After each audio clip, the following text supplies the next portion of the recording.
नमस्कार मंडळी, कादंबरी स्वादिष्ट रेसिपीमध्ये तुम्हा सर्वांचं पुन्हा एकदा मनपूर्वक खूप खूप स्वागत। तर आज आपण पाहतोय तुरीच्या दाण्यांची आमटी।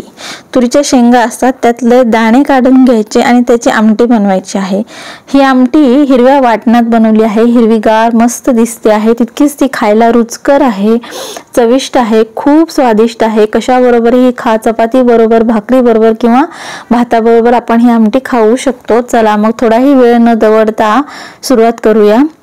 इथे मी पाव किलो तुरीच्या शेंगा आणलेल्या आहेत। या शेंगा दिवाळीनंतर मार्केटमध्ये सहजपणे उपलब्ध होतात, त्या आणून घ्यायच्या आणि आता या शेंगा आपल्याला सोलून घ्यायच्या आहेत। या शेंगांमध्ये दाणे निघतात, ते सगळे दाणे आपल्याला काढून घ्यायचे आहेत।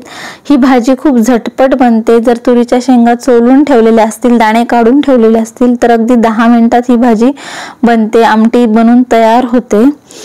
तर खूप भारी रेसिपी आहे, नक्की ट्राय करा। आता यातले सगळे दाणे काढून घेतले आहेत, बघा किती सुंदर दिसतायत हे दाणे, एकदम छान कोवळे दाणे दिसतायत।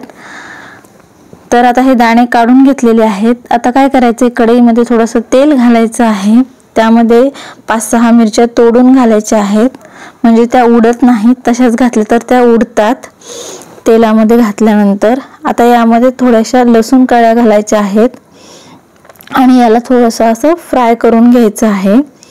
यातला कच्चेपणा जाईल एवढं आपण याला फ्राय करून घेणार आहोत। आता यामध्ये आपण घालणार आहोत तुरीचे दाणे, मिरची आणि लसूण काढून घेतलेला आहे, त्याच कढईमध्ये तुरीचे दाणे घालून घेतलेले आहेत आणि याला देखील आता आपल्याला थोडंसं भाजून घ्यायचं आहे।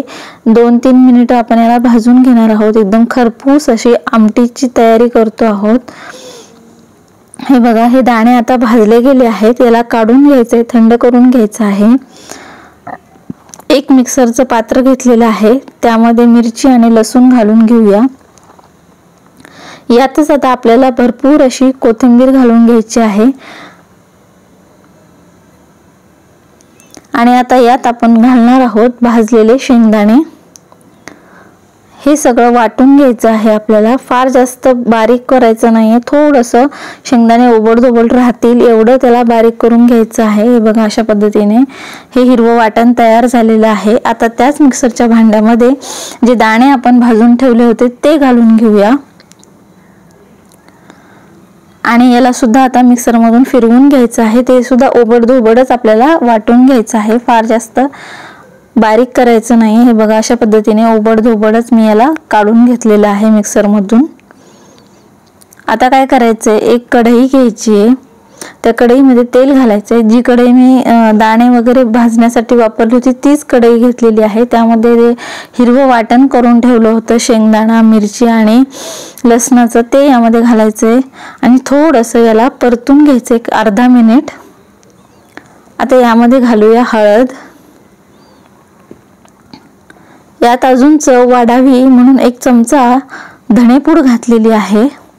धणेपूडने खूप छान फ्लेवर येतो आमटीला। याला मस्त असं हलवून घ्यायचं आहे, थोडंसं परतून घ्यायचं आहे अर्धा मिनिट।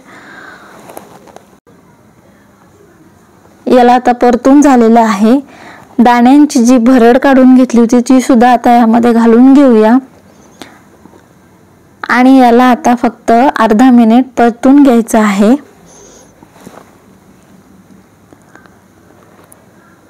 मस्त असं याला परतून घेऊया। यामध्ये आता आपण पाणी घालून घेणार आहोत।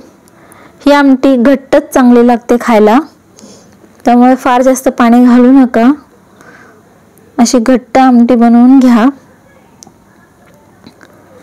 नंतर आता आपण यामध्ये घालणार आहोत बारीक चिरलेली कोथिंबीर। काय सुंदर कलर आलेला आहे आमटीचा, तुम्ही पाहू शकता। आणि इथे आता चवीनुसार मीठ ऍड करायचं आहे। हे बघा, काय भारी आमटी तयार झालेली आहे आपली।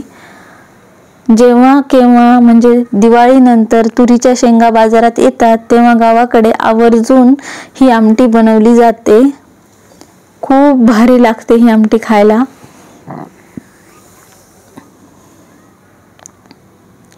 तुम्ही पाहू शकता, बघा काय जबरदस्त झालेली आहे। तुम्हाला रेसिपी आवडली असेल तर लाईक करा, सबस्क्राईब केलेलं नसेल तर सबस्क्राईब करा आणि शेअर सुद्धा करून टाका. चला मी भेटते आता तुम्हाला नेक्स्ट रेसिपीमध्ये.